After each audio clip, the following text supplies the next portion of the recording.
Buenos días a todos. Good morning, everybody. I just wanted to share a really quick trick about rebuilding a hydraulic cylinder. As you know, I work for the organization that cannot be mentioned. However, our organization is strapped for cash, so I end up having to do a lot of different jobs. A couple of weeks ago, I learned or figured out how to rebuild a hydraulic cylinder using a couple of carpentry tricks. Now, everybody knows what a hydraulic cylinder looks like. No, they don't. Maybe they do. But you buy a tractor, you're going to learn real quick. Say hi, Bobby. There's Bobby. He's my friend. He helps me. He's the boss. Shh. Anyways, no, he's not. He thinks he is. So that's our hydraulic cylinder. We have to take that part out, and I don't know all the names of these things. So inside this hydraulic cylinder is a cylinder, right?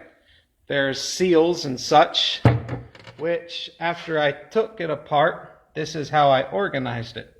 This I learned doing framing a story stick. Each one I took out, I put on the stick, and then I labeled little arrows on the stick, and I put the seals in the order and orientation in which I found it, and then I stuck that stick up on the wall and I didn't touch it. Now, remember, this is a cylinder. They all came out of a cylinder. Cylinder like this. Now, this is a very, very crude demonstration. This cylinder at one end has a cone. See, this is going to represent the cone. Now you have to use your imagination. Instead of seeing that metal protruding out from the middle, it's going to be hollow. So, what we do, and that's in there like that. Now obviously this cone is too big to fit inside this cylinder. But it's going to be in there welded at the bottom of the cylinder or casted in place. And that, inside of that cone is going to go some seals. Now you're going to want to take and put this. Where this piece of metal is, on the cone, it'll be hollow.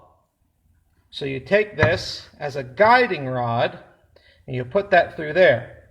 That helps you keep everything lined up. Because there's something called a U-cup bearing sleeve. And that's what this is. You got to make sure that it goes in the right spot. Now to get that thing pressed down that long cylinder without breaking it, here's where the trick came in. Guiding rod through the middle of the cone, and then you take your U-cup cylinder seal, your U-cup bearing seal, you put that around the guiding rod, so fit it around that, and then you find something with the same wall thickness of that U-cup bearing. I used Schedule 80 PVC pipe, and that fit outside of my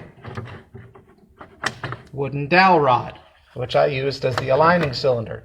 So bam, and then bam. That keeps things, and then you go just like that. That way you save yourself at least $80 an hour on technician fees on rebuilding one of these with all their seals. Good luck.